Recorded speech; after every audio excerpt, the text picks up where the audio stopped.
Today we're going to discuss what to do when you encounter external resistance.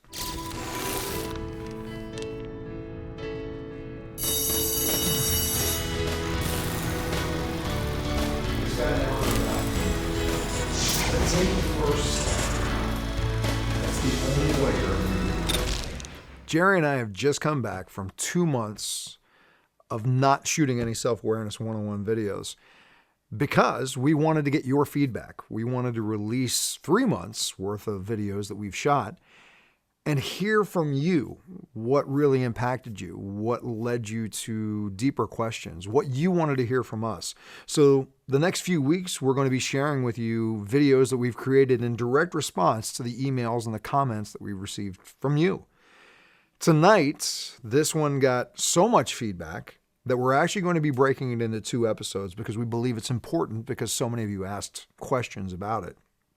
The first part that you're going to get this evening is, what do you do when you run into external resistance as you embark on this journey of self-awareness? And then the follow-up that we're going to release next week is how to create a support system to help you move forward in this journey. Now, let's talk first about the resistance that many of you, probably 99.9% of you, are going to run into. I don't want to sugarcoat things here. Change is not easy. First and foremost, dealing with your internal resistance to making change.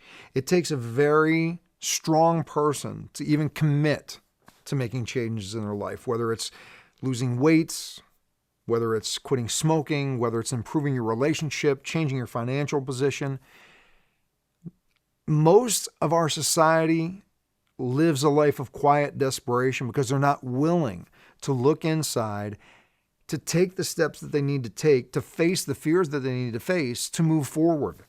So you've already made a great step in even committing to that journey.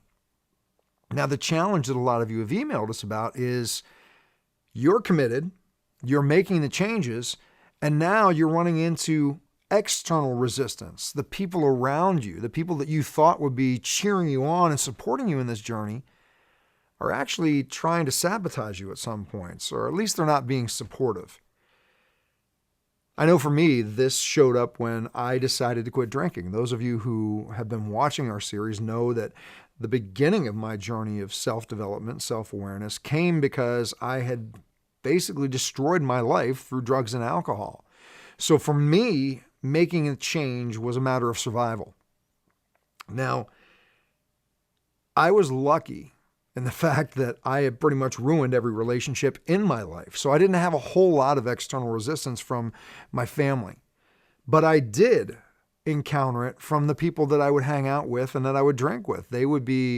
I would come into a club and they go, "Hey, we'll have a drink." I'm like, "No, I don't drink anymore." I was like, "Oh, come on, you're fine. You can have one." They were well-meaning, but they were trying to get me to go back into a habit that they were used to. I didn't have to deal with what a lot of people deal with. As I was on that journey, people would come to me in tears because they were really doing everything they could to, 1, stay sober, but 2, to become a better person, to integrate themselves back into their family lives, to be responsible.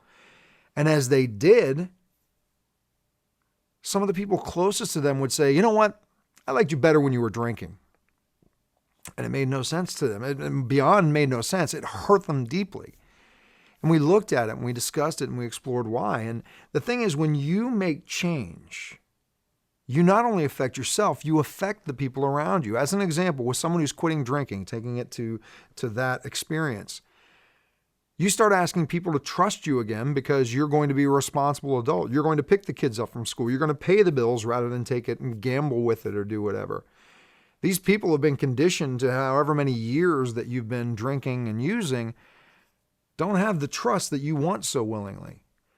And you shake their world because now they have to adjust. They've gotten used to life operating a very specific way because that's the way that you operate. And when you make those changes, they become scared.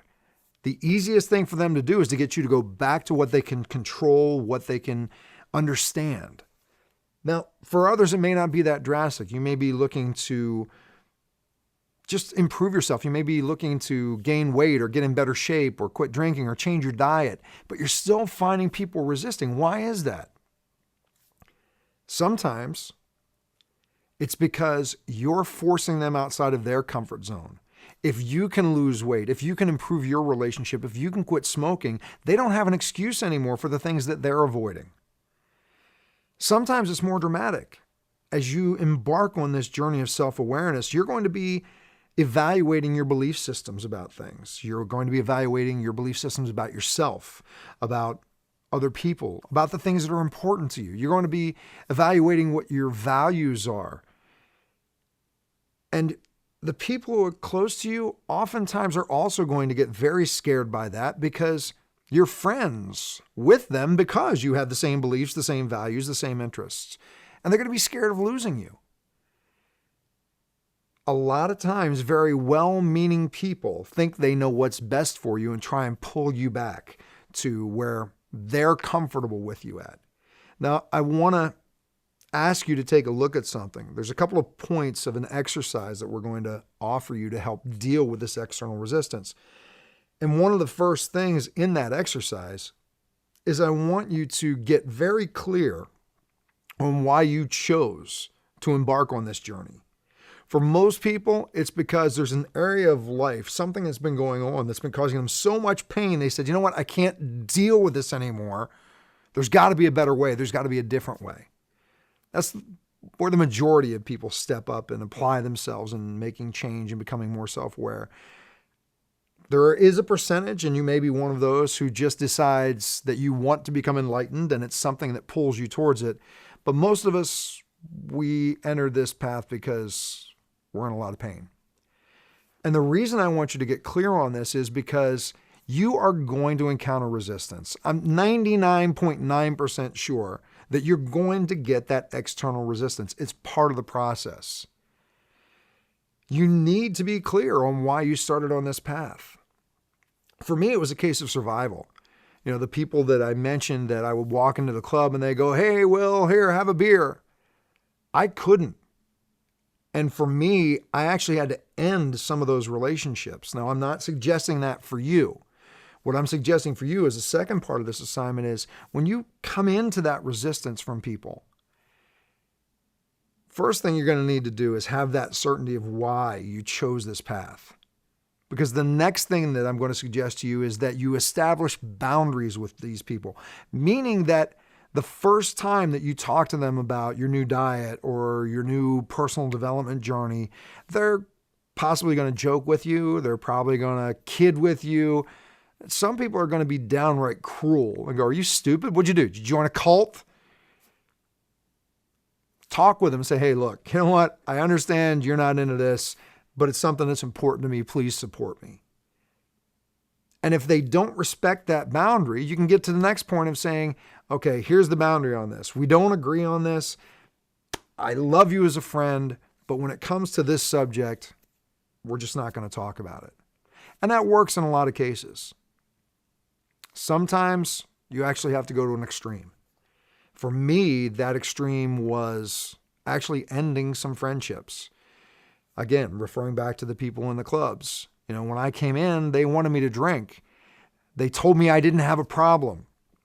And for some of them, that was because if they admitted I had a problem, they had to take a good look at what was going on in their life too, and they didn't want to do it. The journey of self-awareness, to many people around you, they'll tell you you're selfish. You know, what are you doing? Trying to change this, do that, do the other. And there is a big part of this journey that is selfish.